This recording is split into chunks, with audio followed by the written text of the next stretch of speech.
dan infak. Izinkanlah khatib memberi judul khutbah untuk kita semua dengan judul Edam Macam Penyebab Tertutupnya Keberkahan di Dalam Rumah. Kaum muslimin jemaah cepat rahimakumullah. Firman Allah dalam surat Al-Baqarah ayat 17. Bismillahirrahmanirrahim. Mathaluhum kamathalil ladzi istawqada darah falabba ata'at subhanahu zahaballahu bidurihim wa tarakahum fi zulumatin la yubsirun. Sadaqallahul azim. Seumpama seperti semisal orang yang menyalakan akan api, maka tatkala api itu bercahaya di sekelilingnya, zahaballahu bidurihim, Allah pergikan mereka dengan cahayanya, wa tarakahum fi zulumatin la yubsirun, dan apabila mereka meninggalkan kepatuhan kepada Allah, maka ditinggalkan mereka dalam kegelapan hal yang tidak sadar mereka. Maha benar Allah dengan segala firman-Nya. Kaum muslimin jemaah cepat rahimakumullah. Salah satu di antara yang menutup keberkahan rumahnya adalah yang pertama, orang-orang di dalam rumah itu tidak sholat. Karena sholat merupakan kunci rasa kedekatan seorang hamba kepada Sang Khalik, Sang Pencipta, bahwa merasa Allah itu hadir. Dan apabila orang itu telah ada di dalam jiwa dan hatinya kehadiran Allah, maka hiduplah cahaya Allah dan cahaya Rasulullah terpancar ketaatannya di hadapan Allah. Maka dikala itu malaikat rahmat yang malaikat Mikail akan membukakan pintu rezekinya, dan segala perbuatan setan akan menjauh yang menutup jalannya rezeki kita. Karena inna sholata tanha 'anil fahsya'i wal munkar. Sesungguhnya salat itu mencegah diri dari perbuatan keji dan munkar. Apabila manusia telah merasakan, telah melaksanakan salat, betul-betul salat sesuai dengan rukun dan syarat dan syariatnya, maka salat itu akan menuntunnya menjadi salatu miftahul jannah. Salat itu anak-anak kuncinya surga. Begitu juga dengan sebuah rumah. Kalau di dalam rumah itu kuncinya adalah kuncinya berada hadir Allah di dalamnya, maka kemungkaran yang ia perbuat akan terjauh dalam dirinya. Apabila dia orangnya sholat, keluarganya sholat, semuanya sholat, maka kejahatan yang menimbulkan wa in asaktum falah, menimbulkan Allah lihatkan keburukan yang mengancam dirinya. Kalau dia menghalalkan segala perkara haram, mengharamkan perkara halal yang membuatnya terancam dari muamalah sifat kemanusiaan, karena sholatnya menjaga, maka doa orang-orang di sekitar yang tidak teraniaya akibat kemungkarannya, dengan ibadah sholatnya itu, malaikat akan selalu datang, selalu mendoakannya. Ad-doa'u yadfa'ul bala. Doa itu menolak bencana. Nah, bagi orang yang sholat, dia selalu bernostalgia dengan Allah. Apabila wa iza sa'alaka ibadi anni fa inni qarib, surat Al-Baqarah 185.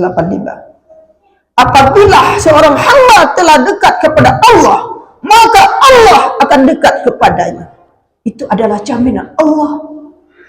Jadi jembatan dekat kepada Allah, setiap orang itu telah hadir rasanya Allah di dalam kehidupannya, dia akan berdoa. Nah, lewat sholat itu dia akan berdoa untuk dirinya dan keluarganya. Setiap apa yang ia lakukan, lidahnya, hatinya berdoa kepada Allah. Doanya itulah yang memberi senjata dalam keberkahan hidupnya. Dan doa itu juga yang akan menolak bencana. Nah, pada hakikatnya orang yang sholat, diri dan keluarganya, hidupnya akan terbiasa dengan berdoa kepada Allah. Kalau terbiasa dengan berdoa kepada Allah, secara otomatis hasbiyallahu ni'mal wakil, ni'mal maula wa ni'man nasir. Allah akan menjaganya, akan menolongnya, dan Allah sebaik-baik penolong. Itu pasti akan dirasakan. Kaum muslimin jemaah Jumat rahimakumullah. Maka pintu rahmat dan keberkahan di dalam rumahnya, perkelahian antara suami istri dan keluarga, ketidaknyamanan dalam batin akan menjadi tenang apabila orang itu sholat. Kaum muslimin jemaah Jumat rahimakumullah. Karena rumah adalah merupakan tempat naungan, tempat beristirahatnya manusia. Jadi kalau orang itu beribadah dan sholat kepada Allah, apapun jenis ujiannya yang diuji oleh Allah, pasti dirinya akan merasa kuat. Dan kekuatan dirinya itu, orang sholat itu asal sujud, ada bekas sujud di dalam kehidupannya sendiri. Nah, inilah yang membuatnya menjadi kuat, dan inilah karena dia telah kuat, keberkahan Allah berikan.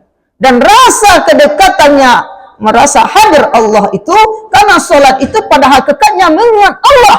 Kalau dia mengingat Allah, Allah akan mengingat dia. Dan itu adalah rumus yang telah dijamin oleh Allah. Nah, kalau ada anak kita, binantu kita yang tidak sholat, kenapa rezekinya sempit? Kenapa sering berkelahi? Kenapa sering tidak bertegur sapaan? Itu karena pada hakikatnya sholat belum membekas di dalam kehidupannya. Maka suruhlah sholat untuk menjernihkan pikiran dan mengamankan jiwanya. Kaum muslimin jemaah Jumat rahimakumullah. Kemudian yang kedua, yang menutup keberkahan rumah itu orang yang jauh dari membaca bacaan Al-Quran. Karena Al-Quran itu adalah Quran sifaul mu'minin. Quran itu adalah obatnya bagi orang yang beriman. Jadi orang yang beriman itu diberikan obat.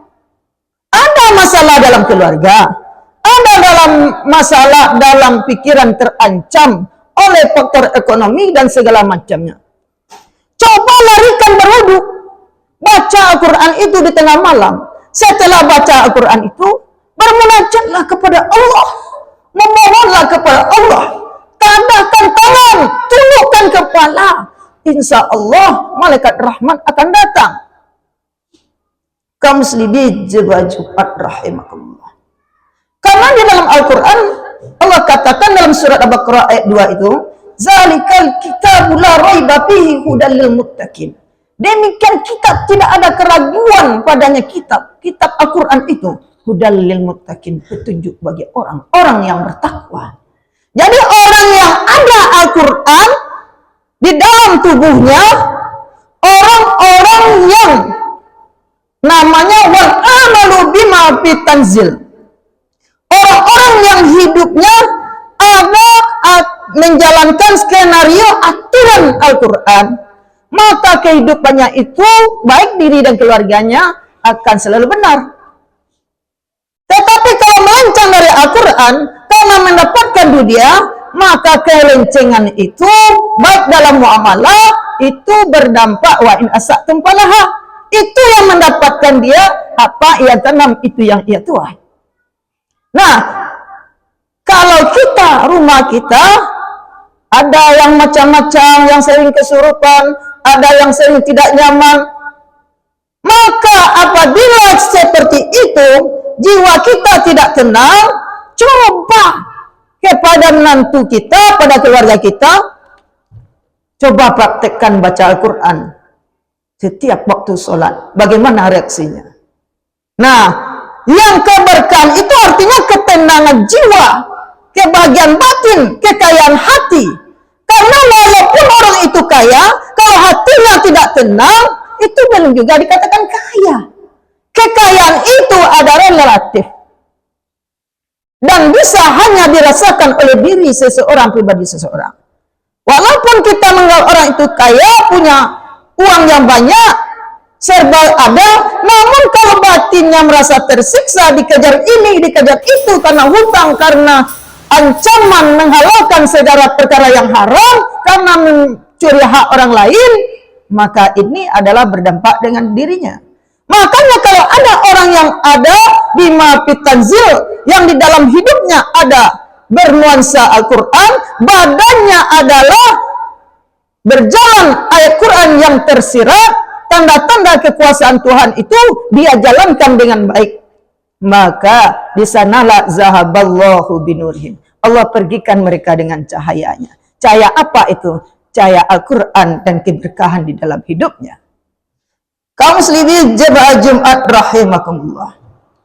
Yang ketiga, yang menutup keberkahan itu di dalam rumah adalah orang-orang yang suka mubazir. Al-mubaziru ikhwati syayatin. Mubazir itu adalah saudara setan. Karena hal yang telah didapat, kemudian banyak orang yang bisa memanfaatkannya, dia buang begitu juga. Nah, ini kata Tuhan disindir dalam surat Ibrahim. Ista'azana rabbukum la in syakartum la azidannakum wa la in kafartum inna azabi lasyadid. Ingatlah ketika Tuhanmu berkata, jikalau kamu bersyukur, Allah tambah nikmatnya. Jika kamu kufur, azab bila syadid, azabku maha pedih, kata Tuhan. Nah, di sanalah kata azab la syadid ini, azabku sungguh pedih. Bagi orang-orang yang mubazir, berarti dia tidak bersyukur kepada Allah. Allah tidak akan tambah rezekinya. Oleh karena itu, apa yang beri nikmat oleh Allah, baik makanan ataupun hidangan yang diberikan oleh Allah, syukuri dan nikmati, dan jangan kita sia-siakan, dan jangan kita mubazir. Karena apabila telah bersarang setan, mendekat setan, maka malaikat rahmat itu menjauh dari diri kita. Nah, inilah yang menutup keberkahan. Kemudian yang keempat, suami istri yang sering berkelahi atau tidak ada berbaikan. Karena janji kata Rasulullah, isnanillah yanzurullaha ilaihi ma yaumal qiyamah qati'ir rahimi wa jaruswa. Dua macam yang tidak pernah dilihat oleh Allah hari kiamat. Hari kiamat saja tidak dilihat oleh Allah. Qati'ur rahimi wa jaruswa. Orang memutuskan silaturahim, bertetangga dengan jalan yang buruk. Orang-orang yang tidak berbaikan secara muamalah, berbaikan sesama manusia. Jadi apabila suami istri tidak baikan sebelum waktu waspahu, maka rezeki itu tertutup. Karena kenyamanan batin itu apabila selalu ada pertengkaran, maka malaikat rahmat itu akan menjauh. Karena malaikat rahmat itu akan datang apabila di dalamnya dipenuhi oleh cahaya orang yang patuh dengan Allah, cahaya patuh dengan taat pada perintah Rasulullah.